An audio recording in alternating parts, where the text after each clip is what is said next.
माझ्या डोळ्यादेखत ती पोरगी घराच्या बाहेर गेली, मी काही करू शकलो नाही. मी कुठल्या तोंडानं तिच्याशी बोलणार? अपराधासारखं वाटायला लागलं मला. हा, मला भी. आई, एक कल्पना आली आहे डोक्यात, सांगू? हा, बोला की. आपण फोनवर वगैरे बोलण्यापेक्षा प्रत्यक्ष जाऊया का तिच्या माहेर? आपण दोघं जण जाऊया, तिच्याशी बोलूया, तिला समजावून सांगून तिला घेऊन येऊया परत. मग आई, कसं आहे, अक्षरा तुमचं ऐकेल. तुम्हाला खूप मानते ती. आपण जाऊया. मग म्हणजे तुम्ही या की जाऊन, मी कशा पाहिजे? आई, असं का म्हणताय? तुम्ही घरातल्या मोठ्या आहात. अक्षरा तुमचं ऐकेल नक्की. तुम्ही तिला चांगल्या नीट भाषेत समजावून सांगू शकाल. माझ्यापेक्षा जास्त तुम्ही तिला कन्व्हिन्स करू शकाल. चला, आपण जाऊन येऊया. मग मी तुम्ही जावा. ऐका, नाही, आपण इथं कुणालाही न सांगता आपण गुपचूप जाऊन येऊया. हं? चला. नाही, मी नाही येणार. समजून घ्या की जरा. तुम्हाला जायचं ना? तुम्ही जाऊन या की. नाही का म्हणताय आई? अक्षराच्या घरी यायला नाही म्हणताय? अक्षराला भेटायला नाही म्हणताय? भुवनेश्वरीनं धमकी दिली आहे का तुम्हाला?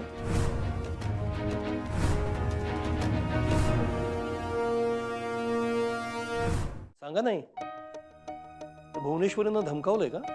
अक्षराशी बोलायचं नाही वगैरे असं सांगितलंय ना? ती कशा पायी धमकावेल मला? कारण अत्यंत स्वार्थी बाई आहे ती. तिला तीच भाषा येते. तिच्यासाठी नातीगोती, माणसांची मनं काही महत्वाचं नाहीये. तिच्यासाठी महत्वाचं आहे फक्त तिचा स्वार्थ, तिचा इगो.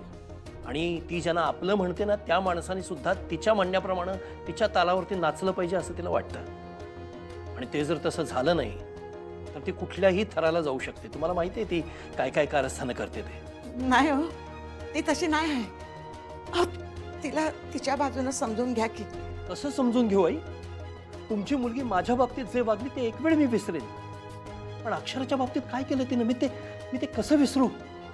काय चूक होती अक्षराची? काय वाकडं केलं होतं तिने भुवनेश्वरीचं? सतत पाण्यात बघत आली त्या मुलीला. या घरात अक्षराच्या मनाप्रमाणे एक क्षण जगू दिलं नाही तिनं. स्वतः तिनं अधिपतीला अडाणी ठेवलं होतं. अक्षरानं त्याचं शिक्षण पुन्हा सुरू केलं तेही बघवलं नाही तिला. वाटेल तशी कारस्थानं केली. फळा काय जाळला, वह्या काय पेटवल्यात, तुम्ही बघितलं नाही? तुम्ही होतात साक्षीला. होते की, पण शिक्षणाबद्दलचं मत तिचं आताचं नाही आहे. लय शिकायचं होतं तिला, पण परिस्थिती आड आली. आणि तुमच्यासारख्या शिकल्या सवरल्या माणसाने तिला अडाणी म्हणून हिणवलं. तेव्हापासनं शिक्षणाबद्दलची तिच्या डोसक्यात किडी गेली, ती गेलीच बघा. आई, दरवेळेला न चुकता तिची बाजू कशी काय मांडताव? तिच्याच बाजूने बोलता ना. मला फक्त एवढं सांगा, सध्या भुवनेश्वरीच्या डोक्यात काय चालू आहे? नवीन काय कारस्थान करते ती? आई सांगा, बोला काहीतरी. अधिपती आणि अक्षराचा संसार वाचवण्याची जबाबदारी आता आपली आहे. आई, समजून घ्या. माझं ऐका, प्लीज जाऊया आपण तिकडं.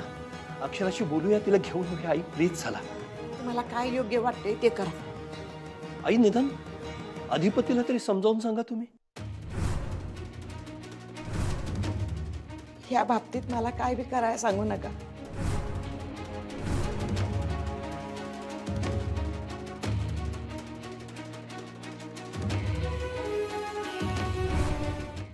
वा वा, अखेर आज भेट ठरली तर त्यांची. हो, नाही म्हणजे नेहमीच्या वेळेला घरी आली नाही ना, म्हणून मी मुद्दाम फोन केला तिला.